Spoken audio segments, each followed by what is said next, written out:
भारत का मूल कारण धर्म और अधर्म के बीच संघर्ष था, जो कौरवों और पांडवों के बीच सत्ता की लड़ाई के रूप में प्रकट हुआ।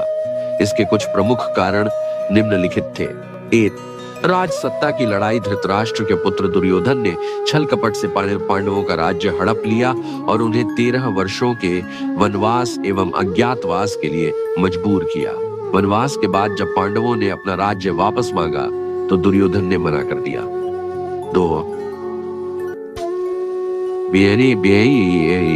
बेसका।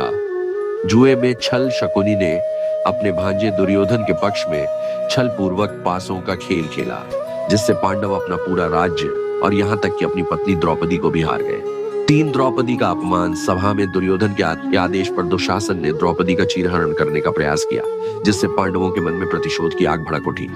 4. श्री कृष्ण के शांति प्रयासों की असफलता। भगवान कृष्ण ने युद्ध को रोकने के लिए शांति का प्रस्ताव रखा, लेकिन दुर्योधन ने इसे अस्वीकार कर दिया और यहां तक कह दिया कि वह सुई की नोक के बराबर भी जमीन पांडवों को नहीं देगा। 5. अधर्म का बढ़ता प्रभाव। कौरवों के अन्याय, छल, अहंकार और अधर्म को समाप्त करने के लिए यह युद्ध अपरिहार्य हो गया। अंततः यह युद्ध केवल एक राजसत्ता की लड़ाई नहीं थी, बल्कि धर्म की स्थापना और अधर्म के नाश के लिए लड़ा गया था। महाभारत का मूल कारण धर्म और अधर्म के बीच संघर्ष था, जो कौरवों और पांडवों के बीच सत्ता की लड़ाई के रूप में प्रकट हुआ। इसके कुछ प्रमुख कारण निम्नलिखित थे। 1. राजसत्ता की लड़ाई। धृतराष्ट्र के पुत्र दुर्योधन ने छल कपट से पांडवों का राज्य हड़प लिया और उन्हें 13 वर्षों के वनवास एवं अज्ञातवास के लिए मजबूर किया। वनवास के बाद जब पांडवों ने अपना राज्य वापस मांगा तो दुर्योधन ने मना कर दिया। 2. जुए में छल। शकुनी ने अपने भांजे दुर्योधन के पक्ष में छल पूर्वक पासों का खेल खेला, जिससे पांडव अपना पूरा राज्य और यहां तक कि अपनी पत्नी द्रौपदी को भी हार गए। 3. द्रौपदी का अपमान। सभा में दुर्योधन के आदेश पर दुशासन ने द्रौपदी का चीरहरण करने का प्रयास किया, जिससे पांडवों के मन में प्रतिशोध की आग भड़क उठी। 4. श्री कृष्ण के शांति प्रयासों की असफलता। भगवान कृष्ण ने युद्ध को रोकने के लिए शांति का प्रस्ताव रखा, लेकिन दुर्योधन ने इसे अस्वीकार कर दिया और यहां तक कह दिया कि वह सुई की नोक के बराबर भी जमीन पांडवों को नहीं देगा। 5. अधर्म का बढ़ता प्रभाव। कौरवों के अन्याय, छल, अहंकार और अधर्म को समाप्त करने के लिए यह युद्ध अपरिहार्य हो गया। अंततः यह युद्ध केवल एक राजसत्ता की लड़ाई नहीं थी, बल्कि धर्म की स्थापना और अधर्म के नाश के लिए लड़ा गया था। महाभारत का परिणाम और प्रभाव। महाभारत का युद्ध केवल एक ऐतिहासिक घटना नहीं थी, बल्कि इसके सामाजिक, धार्मिक और नैतिक प्रभाव दूरगामी थे। इस युद्ध के परिणामों ने पूरे समाज की दिशा बदल दी। 1. कौरवों का नाश और पांडवों का विजय। महाभारत का सबसे प्रत्यक्ष परिणाम यह हुआ कि कौरव वंश का संपूर्ण विनाश हो गया। 100 कौरव भाई युद्ध में मारे गए। दुर्योधन और दुशासन का अंत भीषण तरीके से हुआ। पांडवों को विजेता घोषित किया गया और युधिष्ठिर को हस्तिनापुर का सम्राट बनाया गया। 2. राजशक्ति का पतन और युग परिवर्तन। इस युद्ध के बाद द्वापर युग समाप्त हुआ और कलयुग का आरंभ हुआ। समाज में धर्म की स्थापना तो हुई, लेकिन युद्ध के कारण कई राजवंश नष्ट हो गए। युद्ध के बाद पांडवों ने भी राज्य त्याग दिया और हिमालय की ओर प्रस्थान किया। 3. श्री कृष्ण का गीता उपदेश।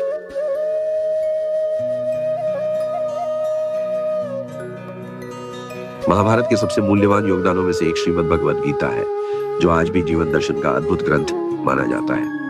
इसमें श्री कृष्ण ने अर्जुन को कर्म, भक्ति, ज्ञान और धर्म का उपदेश दिया, जो आज भी प्रासंगिक है। 4. कर्ण और द्रौपदी के प्रति अन्याय का अंत।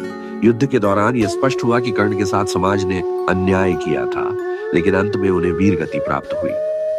द्रौपदी, जो अपमानित हुई थी, को न्याय मिला और उसका सम्मान पुनः स्थापित हुआ। 5. अहंकार और अधर्म का अंत। महाभारत ने यह सिखाया कि अत्यधिक अहंकार, छल कपट और अधर्म का परिणाम अंततः विनाशकारी होता है। दुर्योधन, शकुनी, जयद्रथ, कर्ण और अश्वत्थामा जैसे योद्धाओं का उदाहरण यह दर्शाता है कि अन्याय का समर्थन करने वाले भी नष्ट हो जाते हैं। 6. शिक्षा, धर्म और कर्तव्य का पालन। महाभारत केवल एक युद्ध की कहानी नहीं है, बल्कि यह जो जीवन के हर पहलू से जुड़ी शिक्षाएं प्रदान करता है। अच्छे कर्मों का फल अच्छा ही होता है। अन्याय सहना भी अधर्म के समान है। सत्य और धर्म की राह कठिन हो सकती है, लेकिन अंततः विजय उसी की होती है। शक्ति का प्रयोग धर्म के लिए होना चाहिए, न कि व्यक्तिगत स्वार्थ के लिए। महाभारत सिर्फ पांडवों और कौरवों का युद्ध नहीं था, बल्कि यह एक सामाजिक और नैतिक क्रांति थी। ये हमें बताता है कि जीवन में धर्म और सत्य के मार्ग पर चलना ही सर्वोत्तम है, चाहे रास्ता कितना भी कठिन क्यों न हो। अगर आप किसी विशेष घटना, पात्र या गीता के संदेश पर और जानकारी चाहते हैं तो बता सकते हैं। महाभारत के बाद की घटनाएं। महाभारत युद्ध के बाद कई महत्वपूर्ण घटनाएं हुई जो इस महाकाव्य की कथा को पूरा करती है और इसके प्रभाव को स्पष्ट करती है।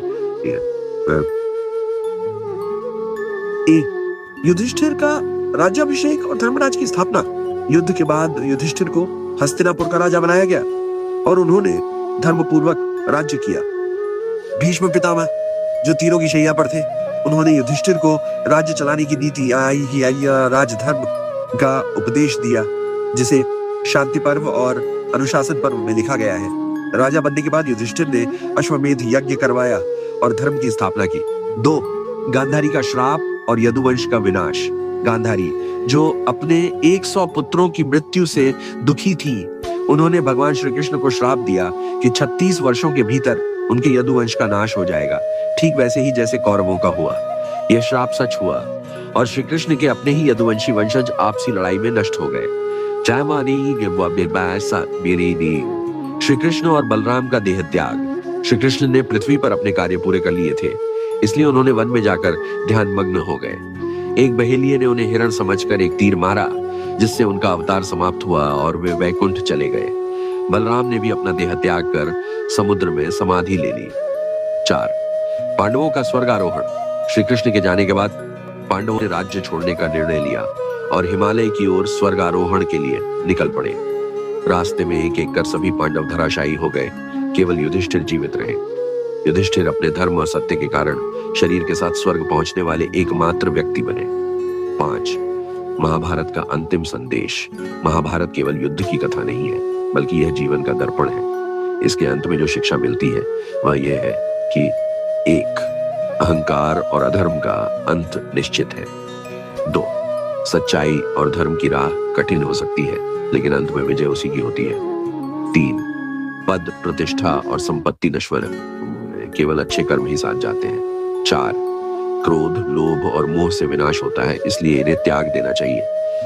महाभारत का समापन यह दर्शाता है कि पृथ्वी पर कुछ भी स्थायी नहीं है, न राज्य, न शक्ति, न जीवन। केवल धर्म और कर्म के आधार पर ही व्यक्ति की महानता स्थायी होती है। अगर आप किसी और पहलू पर विस्तार से जानना चाहते हैं तो बता सकते हैं। महाभारत के गूढ़ रहस्य और अनसुनी बातें। महाभारत केवल एक युद्ध की कथा नहीं है, बल्कि इसमें कई गहरे रहस्य और अनसुनी घटनाएं छिपी हैं, जिन्हें अक्सर नजरअंदाज कर दिया जाता है। आइए कुछ रोचक और कम ज्ञात पहलुओं पर नजर डालते हैं। महाभारत का असली लेखक कौन था? महाभारत को वेदव्यास ने रचा, लेकिन इसे भगवान गणेश ने स्वयं लिखा था। ऐसा कहा जाता है कि वेदव्यास ने इतनी विशाल रचना को लिखने के लिए गणेश जी से अनुरोध किया और गणेश जी ने शर्त रखी कि वे बिना रुके इसे लिखेंगे। वेदव्यास ने भी शर्त रखी कि गणेश को तब तक लिखते रहना होगा जब तक वह अर्थ न समझ ले। इससे वेदव्यास को समय मिल गया कथा को व्यवस्थित करने का। 2. महाभारत का सबसे बड़ा योद्धा कौन था? कई लोग मानते हैं कि अर्जुन सबसे बड़ा योद्धा था, लेकिन वास्तव में कर्ण और भीष्म पितामह सबसे शक्तिशाली योद्धाओं में थे। कर्ण के पास शक्ति अस्त्र था, जिससे वह अर्जुन को मार सकता था, लेकिन उसने इसे इंद्र को दान कर दिया। भीष्म ने प्रतिज्ञा की थी कि वे शिखंडी, जो पूर्व जन्म में स्त्री थे, पर हथियार नहीं उठाएंगे, और इसी का लाभ अर्जुन ने उठाया। 3. श्री कृष्ण ने महाभारत युद्ध को टालने की पूरी कोशिश की थी।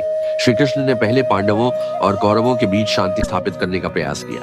उन्होंने दुर्योधन से केवल 5 गांव मांगे: इंद्रप्रस्थ, पानीपत, सोनीपत, बागपत और तिलपत। लेकिन अहंकारी दुर्योधन ने कहा, मैं पांडवों को सुई की नोक के बराबर भी भूमि नहीं दूंगा। 4. अश्वत्थामा का अमरत्व और श्राप। महाभारत युद्ध के बाद क्रोधित होकर अश्वत्थामा ने अभिमन्यु के पुत्र उत्तरा के गर्भ में पल रहे बच्चे पर ब्रह्मास्त्र चला दिया। श्री कृष्ण ने अपने योग बल से बच्चे को बचाया, लेकिन अश्वत्थामा को अमरत्व का श्राप दे दिया। कहा जाता है कि आज भी अश्वत्थामा जीवित है और पृथ्वी पर भटक रहे हैं। 5. द्रौपदी का जन्म और उसका पूर्व जन्म। द्रौपदी का जन्म अग्निकुंड से हुआ था, इसलिए उन्हें अग्निसुता भी कहा जाता है। यह भी कहा जाता है कि द्रौपदी अपने पूर्व जन्म में ऋषि मुद्गल की पत्नी थी, जिन्होंने भगवान शिव से वरदान मांगा था कि वे अगले जन्म में एक शक्तिशाली पति प्राप्त करें। भगवान शिव ने वरदान दिया कि उन्हें 5 गुणों वाले पति मिलेंगे, और यही कारण था कि उनका विवाह 5 पांडवों से हुआ। कर्ण का असली धर्म कौन सा था? कर्ण ने पूरी जिंदगी खुद को सूतपुत्र समझा, लेकिन असल में वे कुंती के पुत्र और पांडवों के बड़े भाई थे। श्री कृष्ण ने युद्ध से पहले कर्ण को बताया कि वह पांडवों का सबसे बड़ा भाई है और युधिष्ठिर के स्थान पर राजा बन सकता है, लेकिन कर्ण ने दुर्योधन से अपनी दोस्ती निभाने के लिए यह प्रस्ताव ठुकरा दिया। 7. महाभारत युद्ध के बाद कौन बचा? युद्ध में 18 अक्षौहिणी सेना नष्ट हो गई, लेकिन कुछ लोग जीवित बचे। पांडव और श्री कृष्ण, सात्यकी और युयुत्सु, अश्वत्थामा, कृतवर्मा और कृपाचार्य। 8. महाभारत की सबसे लंबी लड़ाई कौन सी थी? अर्जुन और कर्ण के बीच का युद्ध महाभारत का सबसे कठिन युद्ध था, जो पूरे दिन चला। अर्जुन ने अंततः कर्ण को मारा जब वह अपने रथ का पहिया निकालने में व्यस्त था। 9. क्या महाभारत आज भी हो रही है? महाभारत सिर्फ एक ऐतिहासिक घटना नहीं है, बल्कि यह हर युग में दो विचारधाराओं के संघर्ष का प्रतीक है। धर्म और अधर्म, सत्य और असत्य, न्याय और अन्याय। आज समाज में कई जगहों पर महाभारत जैसी परिस्थितियां देखने को मिलती हैं और हमें श्री कृष्ण के गीता के उपदेश से मार्गदर्शन लेना चाहिए। महाभारत केवल युद्ध की कथा नहीं, बल्कि जीवन के हर पहलू से जुड़ी सीख देने वाला ग्रंथ है। इसकी कहानियां हमें यह सिखाती हैं कि 1. अहंकार और अधर्म का अंत निश्चित है। 2. कभी भी धर्म और सत्य से समझौता नहीं करना चाहिए। 3. योग्यता जन्मोजात जन्म से नहीं, बल्कि कर्म से तय होती है। 4. न्याय के लिए संघर्ष करना आवश्यक है, भले ही परिस्थितियां कितनी भी कठिन क्यों ना हो। आप क्या जानना चाहते हैं? अगर आप किसी विशेष पात्र, घटना या गीता के किसी उपदेश पर विस्तार से जानकारी चाहते हैं तो बताइए। महाभारत के सबसे महत्वपूर्ण पात्र और उनके जीवन से जुड़ी गूढ़ बातें। महाभारत में हर पात्र की अपनी एक अनोखी यात्रा रही है। कुछ पात्र नायक बनकर उभरे तो कुछ अपनी गलतियों के कारण नष्ट हो गए। आइए महाभारत के कुछ प्रमुख पात्रों के जीवन और उनकी गूढ़ बातों को समझते हैं। 8. श्री कृष्ण लीला पुरुषोत्तम और सर्वश्रेष्ठ कूटनीतिज्ञ। श्री कृष्ण महाभारत के केंद्र में थे और पूरे युद्ध के निर्णायक बने। उन्होंने किसी भी प्रकार से हथियार नहीं उठाया, फिर भी पूरी लड़ाई उनकी रणनीतियों के कारण जीती गई। शांतिदूत से लेकर सारथी तक उन्होंने पहले शांति का प्रयास किया, फिर अर्जुन के सारथी बने और युद्ध में पांडवों का मार्गदर्शन किया। गीता का उपदेश। युद्ध से पहले जब अर्जुन ने हथियार डाल दिए, तब श्री कृष्ण ने उन्हें गीता का ज्ञान दिया, जो आज भी जीवन का सबसे बड़ा सत्य है, सबसे बड़ा रहस्य। युद्ध के बाद गांधारी के श्राप के कारण उनका पूरा यदुवंश नष्ट हो गया। अंत में उन्हें एक बहेलिये ने हिरण समझकर तीर मार दिया और वे इस नश्वर संसार से विदा हो गए। 2. अर्जुन सबसे बड़ा धनुर्धर लेकिन मानसिक संघर्ष से घिरा योद्धा। अर्जुन को महाभारत का सबसे महान योद्धा माना जाता है। उनके पास गांडीव धनुष था, जो किसी भी युद्ध में अजेय बना सकता था। अर्जुन को भगवान शिव से पाशुपतास्त्र प्राप्त हुआ था, लेकिन उन्होंने युद्ध में इसका प्रयोग नहीं किया। सबसे बड़ा रहस्य। महाभारत के अंत में जब पांडव स्वर्गारोहण के लिए जा रहे थे, तो अर्जुन सबसे पहले गिरे। श्री कृष्ण के जाने के बाद उनका आत्मविश्वास टूट गया और वह अपने गांडीव को भी नहीं उठा सके। 3. कर्ण सबसे दुखद और महान चरित्र। कर्ण को महाभारत का सबसे बड़ा दानी और सर्वश्रेष्ठ योद्धा कहा जाता है। उन्होंने कभी भी अपने मित्र दुर्योधन का साथ नहीं छोड़ा, भले ही वह अधर्म के मार्ग पर था। इंद्र से कवच कुंडल दान करके उन्होंने अपनी पराजय का मार्ग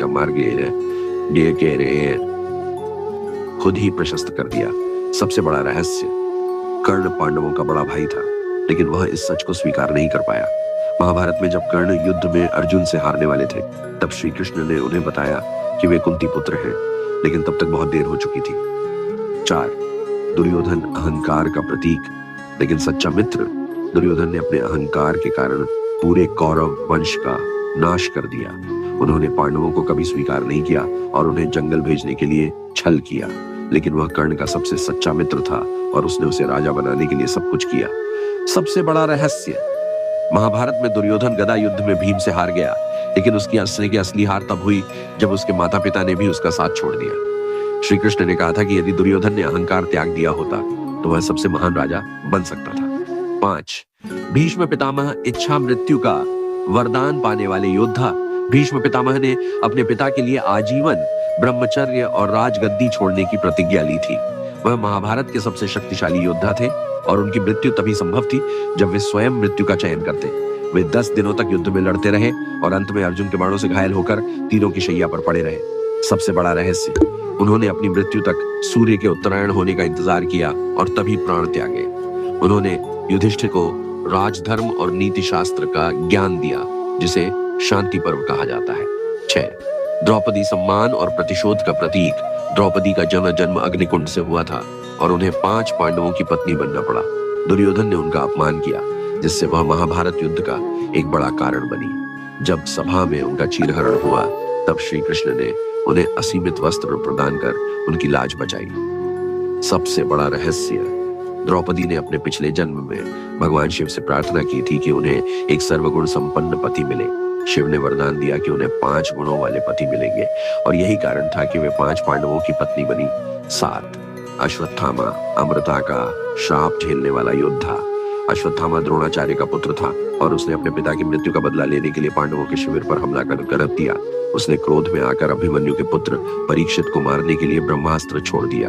श्री कृष्ण ने उसे रोकते हुए कहा कि यह अधर्म है, लेकिन उसने नहीं सुना।